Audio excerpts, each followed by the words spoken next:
ਤਾਂ ਹੁਣ ਗੱਲ ਕਰਦੇ ਹਾਂ ਸੁਖਬੀਰ ਬਾਦਲ ਦੇ ਕਾਫਲੇ ਦੀ। ਜੀ ਹਾਂ, ਗਿੱਦੜਬਾਹਾ ਪਹੁੰਚੇ ਸੁਖਬੀਰ ਬਾਦਲ। ਪਾਰਟੀ ਵਰਕਰਾਂ ਦੇ ਵੱਲੋਂ ਉਹਨਾਂ ਦਾ ਸ਼ਾਨਦਾਰ ਸਵਾਗਤ ਕੀਤਾ ਗਿਆ। इस मौके किसानों ने भी सुखबीर बादल का जम के विरोध किया तो उन्होंने कालियां झंडियां भी विखाई गई। तो लगातार 100 दिन के पंजाब यात्रा के उपर ने सुखबीर बादल अज गिद्दड़बाहा पहुंचे, जिथे कि पहला पार्टी वर्करां वालों उन्होंने शानदार स्वागत किया गया। तो दूसरी तस्वीर गिद्दड़बाहा दे विच ही किसानों के वालों उन्होंने विरोध किया गया तो कालियां झंडियां सुखबीर बादल के काफले नूं दिखाई गई। तो दो तस्वीरें तुहानूं दिखा रहे हैं। पहली तस्वीर सुखबीर बादल के स्वागत की है गिद्दड़बाहा की, तो दूसरी सज्जे पासे तस्वीर किसानों वालों विरोध करन दी है।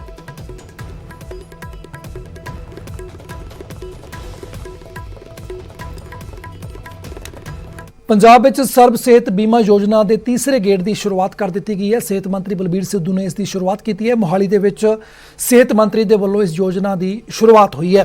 सूबे के लोगों को 5 लाख रुपए का हुण मुफ्त इलाज मिलेगा इस योजना के तहत, और पंजाब के कार्डां के हुण दूसरे सूबे के विच भी इलाज मुफ्त मिल सकेगा। करीब 71 लाख ई कार्ड जारी किए गए हैं। इस गल की जानकारी भी बलबीर सिद्धू ने दी है। मंत्री बलबीर सिद्धू मौजूद ने। सिद्धू साहब, इस तो पहले 2 साल की स्कीम है जी वो किस तरह रही है, और तीसरे साल की लॉन्चिंग है, इसके की तुहाडे टीचे रहणगे? साडी सब तो बड़ी गल है भी ये स्कीम बड़ी सफल हुई है। इस स्कीम के नाल असीं कोई 8 लाख तो वध लोगों को इलाज का 912 करोड़ रुपया असीं उन्हां लोगों का सेव किया है, कि जिहड़ा कि एक बहुत वड्डी अमाउंट हैगी है। तो जिहड़े बहुत सारे बेचारे लोग इहो जिहे सीगे ਜਿਹੜਾ ਆਪਣਾ ਇਲਾਜ ਕਰਾਉਣ ਤੋਂ ਅਸਮਰਥ ਸੀਗੇ, ਇਸ ਸਕੀਮ ਨਾਲ ਉਹਨਾਂ ਨੂੰ ਵਾਸਤੇ ਇੱਕ ਨਵਾਂ ਜੀਵਨ ਪ੍ਰਦਾਨ ਕੀਤਾ ਹੈ। ਸੋ ਸਭ ਇਸ ਦੇ ਤਹਿਤ ਇੱਕ ਥੋੜਾ ਜਿਹਾ ਜਾਣਕਾਰੀ ਜ਼ਰੂਰ ਜਾਣੀ ਚਾਹਾਂਗੇ, ਕਿਉਂਕਿ ਬੇਸ਼ੱਕ ਦੀ ਪੜ੍ਹੇ ਲਿਖੇ ਨੂੰ ਜ਼ਿਆਦਾ ਪਤਾ ਹੋਵੇ, ਪਰ ਕਿਉਂਕਿ ਪਿੰਡਾਂ ਦੇ ਵਿੱਚ ਵੀ ਲੋਕ ਰਹਿੰਦੇ ਨੇ ਜਾਂ ਜਿਹਨਾਂ ਨੂੰ ਇਹਦੇ ਬਾਰੇ ਜ਼ਿਆਦਾ ਨੌਲੇਜ ਨਹੀਂ ਹੈ, ਤਾਂ ਉਹਨਾਂ ਨੂੰ ਕੀ ਪਤਾ ਲੱਗੇਗਾ ਕਿਹੜੇ ਕਿਹੜੇ ਹਸਪਤਾਲ ਜਾ ਕੇ ਉਹ ਆਪਣਾ ਮੁਫਤ ਇਲਾਜ ਕਰਾ ਸਕਦੇ ਆ? ਬਕਾਇਦਾ ਹਰ ਹਸਪਤਾਲ ਦੇ ਬਾਹਰਲੇ ਪਾਸੇ ਇੱਕ ਬੋਰਡ ਲੱਗਾ ਹੁੰਦਾ ਹੈ ਕਿ ਇੱਥੇ ਜਿਹੜੇ ਸਰਬੱਤ ਸਿਹਤ ਬੀਮਾ ਯੋਜਨਾ ਆਯੁਸ਼ਮਾਨ ਭਾਰਤ ਦਾ ਇਹ ਹਸਪਤਾਲ ਪੈਨਲ ਤੇ ਹੈਗਾ, ਤੇ ਤੁਸੀਂ ਆਪਣਾ ਕਾਰਡ ਦਿਖਾ ਕੇ ਤੇ ਇਲਾਜ ਕਰਾ ਸਕਦੇ ਹੋ। ਹੁਣ ਸਾਡਾ ਇਹ ਜਿਹੜੀ ਸਕੀਮ ਇਕੱਲੇ ਪੰਜਾਬ ਤੱਕ ਸੀਮਿਤ ਨਹੀਂ ਹੈ।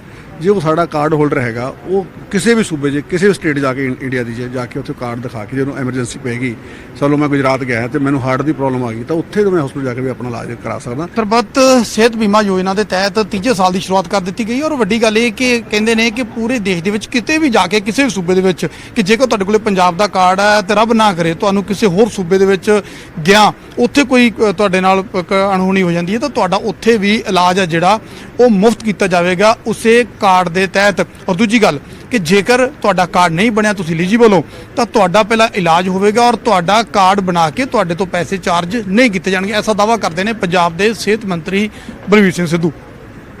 कैमरामैन अजय दे नाल नपिंदर सिंह बरा, न्यूज़ 18 मोहाली।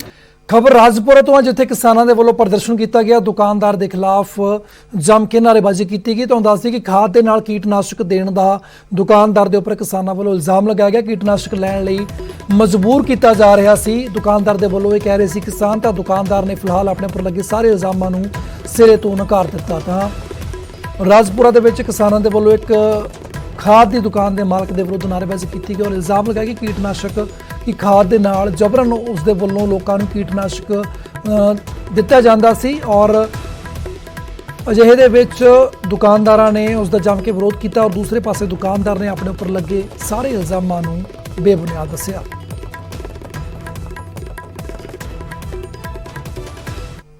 कई समय तो आप देखते हैं, ਅੱਜ ਤੋਂ ਨਹੀਂ ਕਈ ਸਾਲਾਂ ਤੋਂ ਹੀ ਹੈ ਇਹ ਮੁਸ਼ਕਿਲ। ਜਦੋਂ ਸਾਨੂੰ ਯੂਰੀਏ ਦੀ ਲੋੜ ਪੈਂਦੀ ਹੈ ਤਾਂ ਸਾਨੂੰ ਯੂਰੀਆ ਸਮੇਂ ਸਿਰ ਨਹੀਂ ਮਿਲਦਾ, ਤੇ ਅੱਜ ਵੀ ਸਾਨੂੰ ਸੇਮ ਸਮੱਸਿਆ ਇਹੀ ਆਈ ਹੈ। ਸਾਡੇ ਕੁਝ ਕਿਸਾਨ ਭਰਾ ਆ ਦੁਕਾਨ ਦੇ ਉੱਤੇ ਯੂਰੀਆ ਲੈਣ ਆਏ ਸੀਗੇ, ਤੇ ਇਹ ਦੁਕਾਨਦਾਰ ਨੇ ਇਹ ਗੱਲ ਕਹੀ ਹੈ ਵੀ ਅਸੀਂ ਤਾਂ ਯੂਰੀਆ ਦੇ ਦਾਂਗੇ 2 ਥੈਲਿਆਂ ਮਗਰ ਤੁਹਾਨੂੰ ਕੋਈ ਨਾ ਕੋਈ ਦਵਾਈ ਲੈਣੀ ਪਊਗੀ ਜਿਹਦੀ ਕੀਮਤ ਘੱਟੋ ਘੱਟ 500 ਰੁਪਏ ਹੈ। ਤੇ ਜ਼ਿਮੀਦਾਰ ਕਿੱਥੋਂ ਕਰੇ ਜੀ? ਉਹ ਤਾਂ 250 ਰੁਪਏ ਮਸਾ ਥੈਲੇ ਦਾ ਕਰਕੇ ਲੈ ਕੇ ਆਉਂਦੇ ਆ, ਫਿਰ 500 ਰੁਪਏ ਦੀ ਉਹ ਦਵਾਈ ਲਵੇ, 750 ਰੁਪਏ 'ਚ ਉਹਨੂੰ ਥੈਲਾ ਪੈ ਗਿਆ। ਤਾਂ ਉਹ ਜ਼ਿਮੀਦਾਰਾਂ ਨੇ ਜਵਾਬ ਦਿੱਤਾ, ਫਿਰ ਇੱਕ ਕੋਈ ਦੁਕਾਨ ਆਧਾਰ ਕਾਰਡ ਦੇ ਉੱਤੇ 1 ਥੈਲਾ ਦੇ ਰਹੀ ਹੈ, ਤੇ ਜ਼ਿਮੀਦਾਰ ਨੂੰ 15 ਥੈਲਿਆਂ ਦੀ ਲੋੜ ਹੈ। ਦੱਸੋ ਜੀ ਉਹ ਕਦੋਂ ਥੈਲਾ ਪਾਊਗਾ, ਕਦੋਂ ਉਹਦੀ ਜੀਰੀ ਦਾ ਹੋਊਗਾ? ਇਹ ਤਾਂ ਸਾਡੀ ਫਸਲ ਖਰਾਬ ਕਰਨ ਵਾਲੀ ਗੱਲਾਂ ਨੇ ਜੀ। ਯੂਰੀਆ ਖਾਦ ਦੀ ਇੱਕ ਦੀ ਹੁਣ ਇਸ ਵੇਲੇ ਜ਼ਰੂਰਤ ਨਹੀਂ ਹੈਗੀ, ਤੇ ਇਹ ਜ਼ਰੂਰਤ ਹੁੰਦੀ ਆ ਜੋ ਧਾਨ ਦੀ ਫਸਲ ਦੀ 50 ਦਿਨ ਤੱਕ, ਤੇ ਕਿਤੇ ਕਿਤੇ ਕੁਝ ਫਸਲਾਂ ਨੂੰ ਲੋੜ ਪੈਂਦੀ ਜ਼ਿਮੀਦਾਰ ਨੂੰ, ਤੇ ਯੂਰੀਆ ਹੈ। ਤੇ उधर 4 कतलों नाल दहलिया गुरुग्राम एको घर दे विच 4 लोगों को मौत के घाट उतार दिता गया, जिन्हां दे विचों 2 औरतां, 1 बच्चे ते 1 पुरुष का कतल किया गया है। मकान मालक ते कतल करने का इल्जाम लग्या। तुहानूं दस दी कि अपनी नूंह अते किराएदार परिवार का कतल किया गया। तुहानूं दस दी कि किराएदार अते ਨੂੰਹ ਦੇ ਵਿਚਾਲੇ ਨਜਾਇਜ਼ ਸੰਬੰਧਾਂ ਦਾ ਸ਼ੱਕ ਸੀ, ਜਿਸ ਦੇ ਚੱਲਦੇ ਸਾਬਕਾ ਫੌਜੀ ਨੇ ਦੱਸਿਆ ਜਾ ਰਿਹਾ ਜਿਸ ਨੇ ਕਿ ਇਸ ਪੂਰੀ ਜਿਹੜੀ ਵਾਰਦਾਤ ਨੂੰ ਅੰਜਾਮ ਦਿੱਤਾ। ਮੁਲਜ਼ਮ ਨੇ ਥਾਣੇ ਜਾ ਕੇ ਖੁਦ ਆਪਣਾ ਆਤਮ ਸਮਰਪਣ ਕੀਤਾ ਤੇ ਸਾਰਾ ਆਪਣਾ ਜ਼ੁਲਮ ਕਬੂਲ ਕੀਤਾ ਹੈ।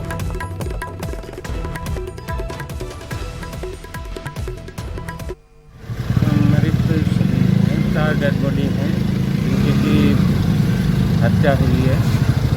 और गुरुग्राम के राजेंद्रा पार्क इलाके में आज एक रिटायर्ड फौजी ने 4 लोगों की हत्या कर दी, जबकि 5वां जो की बच्ची थी वो घायल है, जिसे कि गुरुग्राम पुलिस ने अस्पताल में भर्ती करवाया है। रिटायर्ड फौजी राय सिंह जो है उसे किराएदार के साथ नाजायज संबंध है और इसी संदेह के चलते उसने न सिर्फ पुत्रवधू की हत्या की बल्कि जो किराएदार है उसकी और उसकी पत्नी के साथ साथ उसके मासूम बच्चे को भी मौत के घाट उतार दिया, जबकि जो किराएदार का दूसरा जो मासूम बच्ची थी उसकी जान जो है बच गई, वो काफी घायल है। उस पर भी हालांकि कातिलाना हमला किया गया था। फिलहाल उसे गुरुग्राम पुलिस ने अस्पताल में भर्ती कराया है। फिलहाल जो आरोपी है राय सिंह, उसने इस वारदात को अंजाम देने के बाद खुद ही अपने आप को पुलिस के हवाले कर दिया और फिलहाल जो राय सिंह है वो गुरुग्राम पुलिस की गिरफ्त में है और गुरुग्राम पुलिस उससे पूछताछ कर रही है। धर्मवीर शर्मा। ਅਬੋਹਰ ਦੇ ਵਿੱਚ ਸਰਪੰਚ ਉਤੇ ਜਾਨਲੇਵਾ ਹਮਲਾ ਕੀਤਾ ਗਿਆ। ਸਰਪੰਚ ਅਤੇ ਸਾਥੀ ਤੇ ਤਾਬੜਤੋੜ ਫਾਇਰਿੰਗ ਹੋਈ ਹੈ। ਗੋਲੀਆਂ ਲੱਗਣ ਨਾਲ ਦੋਵੇਂ ਗੰਭੀਰ ਜ਼ਖਮੀ ਹੋ ਗਏ ਤੇ ਦੋਹਾਂ ਨੂੰ ਹਸਪੀਟਲ ਦੇ ਵਿੱਚ ਦਾਖਲ ਕਰਵਾਇਆ ਗਿਆ। ਜਲੰਧਰ ਦੇ ਪਿੰਡ ਕੁੰਡਲ ਦੇ ਰਹਿਣ ਵਾਲੇ ਦੱਸੇ ਜਾ ਰਹੇ ਨੇ ਦੋਵੇਂ ਜ਼ਖਮੀ। ਤਾਂ ਅਬੋਹਰ ਤੋਂ ਇਸ ਵੇਲੇ ਦੀ ਵੱਡੀ ਖਬਰ ਆ ਰਹੀ ਜਿੱਥੇ ਕਿ ਤਾਬੜਤੋੜ ਗੋਲੀਆਂ ਚਲਾਈਆਂ ਗਈਆਂ। ਸਰਪੰਚ ਤੇ ਉਸਦੇ ਸਾਥੀ ਦੇ ਉੱਪਰ ਇਹ ਜਾਨਲੇਵਾ ਹਮਲਾ ਕੀਤਾ ਗਿਆ ਔਰ ਗੋਲੀਆਂ ਲੱਗਣ ਤੋਂ ਬਾਅਦ ਦੋਵੇਂ ਗੰਭੀਰ ਜ਼ਖਮੀ ਹੋ ਗਏ, ਜਿਨ੍ਹਾਂ ਨੂੰ ਹਸਪੀਟਲ ਦੇ ਵਿੱਚ ਦਾਖਲ ਕਰਵਾਇਆ ਗਿਆ। ਕਾਬਿਲ ਗੌਰ ਹੈ ਕਿ ਜਲੰਧਰ ਦੇ ਪਿੰਡ ਕੁੰਡਲ ਦੇ ਰਹਿਣ ਵਾਲੇ ਦੱਸੇ ਜਾ ਰਹੇ ਨੇ ਦੋਵੇਂ ਜ਼ਖਮੀ ਸ਼ਖਸ। इसमें कोई सरपंच कुंडल पिंड का ते कोई ना जगसीर सिंह मोटरसाइकिल ते आदे पिंड तो अबोहर आ रहे सी तां बलोड रोड के उत्ते मित्रा ढाबा के नेड़े पिछों एक नोवा आई जिन्होंने मोटरसाइकिल हिट किया पहला जो डिग पे, फिर इन्होंने सट्टा मारियां ते फायर किए। जे 4 फायर जगसीर ते लगे ते 2 लगे मिंकू दे। दुश्मनी कोई खास नहीं, माड़ी मोटी आपस खैबाजी पिंड च बस। ਤਾਂ ਤਾਬੜਤੋੜ ਗੋਲੀਆਂ ਚਲਾਈਆਂ ਗਈਆਂ। ਇਸ ਖਬਰ ਤੇ ਅਪਡੇਟ ਲੈਣੇ ਆ ਸਾਡੇ ਸਹਿਯੋਗੀ ਸੁਰਿੰਦਰ ਗੋਇਲ ਜੁੜ ਰਹੇ ਨੇ ਫੋਨ ਲਾਈਨ ਤੇ। ਸੁਰਿੰਦਰ, ਤਾਂ ਕੀ ਆ ਪੂਰਾ ਮਾਮਲਾ, ਕਿਉਂ ਜਿਹੜੀ ਇਹ ਘਟਨਾ ਨੂੰ ਅੰਜਾਮ ਦਿੱਤਾ ਗਿਆ ਔਰ ਫਾਇਰਿੰਗ ਕੀਤੀ ਗਈ ਹੈ? ਇਸ ਮਾਮਲੇ ਵਿੱਚ ਕੀ ਕੋਈ ਹੁਣ ਤੱਕ ਗ੍ਰਿਫਤਾਰੀ ਹੋਈ ਹੈ? ਬਿਲਕੁਲ ਪੁਲਿਸ ਸਾਹਿਬ ਤੁਹਾਨੂੰ ਦੱਸ ਦੇਣਾ ਚਾਹਾਂ ਕਿ ਇਹ ਜਿਹੜਾ ਆਪਸੀ ਰੰਜਿਸ਼ ਦਾ ਮਾਮਲਾ ਹੈ ਔਰ ਇਹ ਪਿੰਡ ਅਬੋਹਰ ਦੇ ਅਧੀਨ ਪੈਂਦੇ ਪਿੰਡ ਕੁੰਡਲ ਤੋਂ ਸੀ, ਜਿਹੜਾ ਕਿ ਪਿੰਡ ਦਾ ਸਰਪੰਚ ਮਿੰਕੂ ਆਪਣੇ ਦੋਸਤ ਨਾਲ ਮੋਟਰਸਾਈਕਲ ਤੇ ਆਪਣੇ ਪਿੰਡ ਤੋਂ ਅਬੋਹਰ ਵੱਲ ਨੂੰ ਆ ਰਿਹਾ ਸੀ। ਰਸਤੇ 'ਚ ਬਲੌਰ ਰੋਡ ਤੇ ਢਾਬਾ ਹੈ ਮਿੱਤਰਾਂ ਦਾ ਢਾਬਾ, ਉਹਦੇ ਕੋਲ ਆ ਕੇ ਪਿੱਛੇ ਗੱਡੀ ਨੇ ਆ ਕੇ ਇਹਨਾਂ ਨੂੰ ਪਹਿਲੇ ਮੋਟਰਸਾਈਕਲ ਟੱਕਰ ਮਾਰੀ ਤਾਂ ਆਪਣੇ ਥੱਲੇ ਡਿੱਗ ਗਿਆ, ਫਿਰ ਉਹਨੂੰ ਮਾਰਿਆ, ਉਸ ਤੋਂ ਬਾਅਦ ਫਾਇਰਿੰਗ ਕੀਤੀ ਔਰ ਜਾਨਲੇਵਾ ਹਮਲਾ ਕੀਤਾ। ਇਸ ਤੋਂ ਸਪਸ਼ਟ ਹੁੰਦਾ ਕਿ ਕਿਸ ਤਰ੍ਹਾਂ ਮਤਲਬ ਅਮਨ ਕਾਨੂੰਨ ਦੀ ਸਥਿਤੀ ਕਿਸ ਤਰ੍ਹਾਂ ਖਰਾਬ ਹੋ ਚੁੱਕੀ ਹੈ। ਸ਼ਰੇਆਮ ਗੁੰਡਾਗਰਦੀ ਦਿਨ ਦਿਹਾੜੇ ਫਾਇਰਿੰਗ ਕਰਨੀ, ਇਹ ਲੋਕਾਂ 'ਚ ਕਿਸ ਤਰ੍ਹਾਂ ਮੈਸੇਜ ਆਉਂਦਾ, ਲੋਕਾਂ ਵਿੱਚ ਤਹਿ ਦਾ ਵਾਤਾਵਰਨ ਬਣ ਕੇ ਰਹਿ ਗਿਆ। ਜੇਕਰ ਗੱਲ ਕੀਤੀ ਜਾਵੇ ਜਿਹੜੇ ਜ਼ਖਮੀ ਸ਼ਖਸ ਨੇ ਉਹਨਾਂ ਦੀ ਹਾਲਤ ਕਿਦਾਂ ਦੀ ਬਣੀ ਹੋਈ ਹੈ? ਹਾਲ ਜਿਹੜੀ ਬਹੁਤ ਨਾਜ਼ੁਕ ਹੈ। ਪਹਿਲੇ ਹਸਪਤਾਲ 'ਚ ਲਿਆਂਦਾ ਗਿਆ, ਜਿਹੜੇ ਨਾਜ਼ੁਕ ਹੋਣ ਦੇ ਕਾਰਨ ਇੱਥੋਂ ਦੇ ਹਸਪਤਾਲ ਡਾਕਟਰ ਨੇ ਉਹਨਾਂ ਨੂੰ ਰੈਫਰ ਕਰ ਦਿੱਤਾ ਗਿਆ, ਫਰੀਦਕੋਟ ਲੈ ਗਏ ਨੇ ਪੁਲਿਸ ਜੀ। ਜਿਨ੍ਹਾਂ ਨੇ ਫਾਇਰਿੰਗ ਕੀਤੀ ਹੈ, ਜਿਨ੍ਹਾਂ ਨੇ ਆਪਣੀ ਕਾਰ ਦੇ ਨਾਲ ਟੱਕਰ ਮਾਰੀ ਸੀ, ਉਹਨਾਂ ਨੇ ਉੱਪਰ ਜਾਨਲੇਵਾ ਹਮਲਾ ਕੀਤਾ, ਕਿ ਉਹਨਾਂ ਦੇ ਵਿੱਚੋਂ ਕਿਸੇ ਨੂੰ ਕੋਈ ਗ੍ਰਿਫਤਾਰੀ ਹੋਈ ਹੈ, ਕੋਈ ਸੀਸੀਟੀਵੀ ਫੁਟੇਜ ਸਾਹਮਣੇ ਆਈ ਹੋਵੇ? ਪੁਲਿਸ ਜਿਹੜੇ ਮੌਕੇ ਤੇ ਪੁਲਿਸ ਦੇ ਡੀਐਸਪੀ ਪਹੁੰਚ ਗਏ ਸੀ ਅਵਤਾਰ ਸਿੰਘ ਜੀ, ਉਹਨਾਂ ਨਾਲ ਜੋ ਸਾਡੀ ਗੱਲਬਾਤ ਹੋਈ ਤਾਂ ਉਹਨਾਂ ਨੇ ਕਿਹਾ ਕਿ ਇਹ ਪਿੰਡ ਦੇ ਹੀ ਬੰਦੇ ਨੇ ਨਾ, ਜੋ ਜਾਣਦੇ ਤੇ ਬਾਅਦ ਅਸੀਂ ਜਲਦੀ ਹੀ ਮਾਮਲਾ ਦਰਜ ਕਰਕੇ ਉਹਨੂੰ ਜਲਦੀ ਗ੍ਰਿਫਤਾਰ ਪਾ ਲਵਾਂਗੇ, ਪਰ ਅਜੇ ਤੱਕ ਕੋਈ ਗ੍ਰਿਫਤਾਰੀ ਨਹੀਂ ਹੋਈ ਹੈ ਪੁਲਿਸ ਜੀ। ਬਿਲਕੁਲ, ਤਾਂ ਹਾਲੇ ਤੱਕ ਪੁਲਿਸ ਦੇ ਹੱਥ ਖਾਲੀ ਨੇ। ਫਿਲਹਾਲ ਪੁਲਿਸ ਇਸ ਮਾਮਲੇ ਦੀ ਬਾਰੀਕੀ ਦੇ ਨਾਲ ਜਾਂਚ ਕਰ ਰਹੀ ਹੈ। ਫਿਲਹਾਲ ਸੁਰਿੰਦਰ, ਬਹੁਤ ਬਹੁਤ ਧੰਨਵਾਦ ਇਸ ਸਾਰੇ ਮਾਮਲੇ ਸੰਬੰਧੀ ਜਾਣਕਾਰੀ ਦੇਣ ਦੇ ਲਈ। ਤਾਂ ਤਾਬੜਤੋੜ ਗੋਲੀਆਂ ਚਲਾਈ ਗਈਆਂ ਸਰਪੰਚ ਤੇ ਉਸਦੇ ਸਾਥੀ ਦੇ ਉੱਪਰ। ਫਿਲਹਾਲ ਦੋਵਾਂ ਦੀ ਹਾਲਤ ਗੰਭੀਰ ਬਣੀ ਹੋਈ, ਜਿਨ੍ਹਾਂ ਨੂੰ ਹਸਪੀਟਲ ਦੇ ਵਿੱਚ ਦਾਖਲ ਕਰਵਾਇਆ ਗਿਆ। ਤੇ ਹੁਣ ਗੱਲ ਕਰਦੇ ਹਾਂ ਉਸ ਇਮਾਨਦਾਰ ਕਿਸਾਨ ਦੀ ਜਿਸ ਨੇ ਮੁਆਵਜ਼ੇ ਵਜੋਂ ਮਿਲੀ ਜ਼ਿਆਦਾ ਰਕਮ ਸਰਕਾਰ ਨੂੰ ਵਾਪਸ ਕਰਨ ਦਾ ਫੈਸਲਾ ਕੀਤਾ। ਪਰ ਇਮਾਨਦਾਰੀ ਦਾ ਸੰਘਰਸ਼ ਦੇਖੋ ਕਿ ਪਿਛਲੇ 5 ਸਾਲਾਂ ਤੋਂ ਸਰਕਾਰ ਦਾ ਪੈਸਾ ਵਾਪਸ ਕਰਨ ਲਈ ਵੀ ਇਸ ਨੂੰ ਧੱਕੇ ਖਾਣੇ ਪੈ ਰਹੇ ਨੇ। ईमानदारी ਦੇ किस्से ਤੇ ਕਹਾਣੀਆਂ ਤਾਂ ਤੁਸੀਂ ਖੂਬ ਸੁਣੀਆਂ ਹੋਣਗੀਆਂ, ਪਰ ਹਕੀਕਤ ਜਾਣਨੀ ਤੇ ਸਮਝਣੀ ਚਾਹੁੰਦੇ ਹੋ ਤਾਂ ਜ਼ਰਾ ਇਹਨਾਂ ਨੂੰ ਮਿਲੋ। ਇਹ ਹਨ ਕਿਸਾਨ ਸੂਰਜਮਲ ਨੈਣ, ਜਿਨ੍ਹਾਂ ਦੀ ਇਮਾਨਦਾਰੀ ਵੇਖ ਕੇ ਤੁਸੀਂ ਵੀ ਸੋਚੋਗੇ ਕਿ ਸਾਡੇ ਸਮਾਜ 'ਚ ਅੱਜ ਵੀ ਅਜਿਹੇ ਲੋਕ ਮੌਜੂਦ ਨੇ। ਇਸ ਕਿਸਾਨ ਦੀ ਜ਼ੁਬਾਨੀ ਹੀ ਸੁਣੋ कि आखिर पूरा मामला की है। ये 2014 का जो हरियाणा में सफ़ेद मक्खी के कारण से जो कपास की फसल खराब हुई थी, उसका हरियाणा सरकार ने मुआवजा किसानों को देने के लिए वितरित किया था, जो कि उसको हरियाणा सरकार का राजस्व विभाग ने जो वो मुआवजा वितरण कराया था वो 2015 में किया था।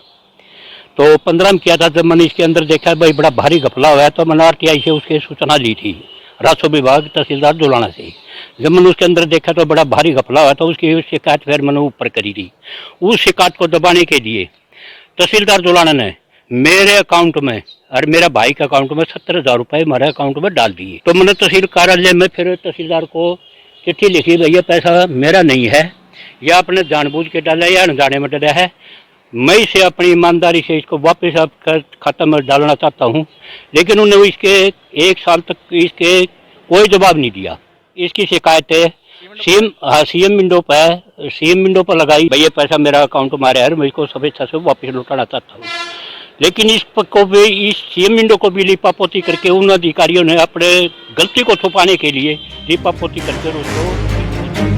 दरअसल साल 2016 ਤੋਂ ਜੀਂਦ ਦੇ ਜੁਲਾਣਾ ਕਸਬੇ ਦੇ ਖਰੇਟੀ ਪਿੰਡ ਦੇ ਕਿਸਾਨ ਸੂਰਜਮਲ ਨੈਣ ਦੇ ਖਾਤੇ 'ਚ ਤਹਿਸੀਲਦਾਰ ਦਫ਼ਤਰ ਤੋਂ 53,000 ਰੁਪਏ ਜ਼ਿਆਦਾ ਜਮ੍ਹਾਂ ਹੋ ਗਏ। ਕਿਸਾਨ ਦੀ ਇਮਾਨਦਾਰੀ ਵੇਖੋ ਕਿ ਇਹਨਾਂ ਨੇ ਇਹਨਾਂ ਪੈਸਿਆਂ ਨੂੰ ਵਾਪਸ ਸਰਕਾਰ ਨੂੰ ਮੋੜਨ ਦਾ ਫੈਸਲਾ ਲਿਆ, ਪਰ ਸਰਕਾਰੀ ਤੰਤਰ ਦੀ ਸੁਸਤੀ ਵੇਖੋ ਕਿ 5 ਸਾਲ ਤੋਂ ਇਹਨਾਂ ਨੂੰ ਪੈਸੇ ਮੋੜਨ ਦੇ ਲਈ ਵੀ ਸੰਘਰਸ਼ ਕਰਨਾ ਪੈ ਰਿਹਾ।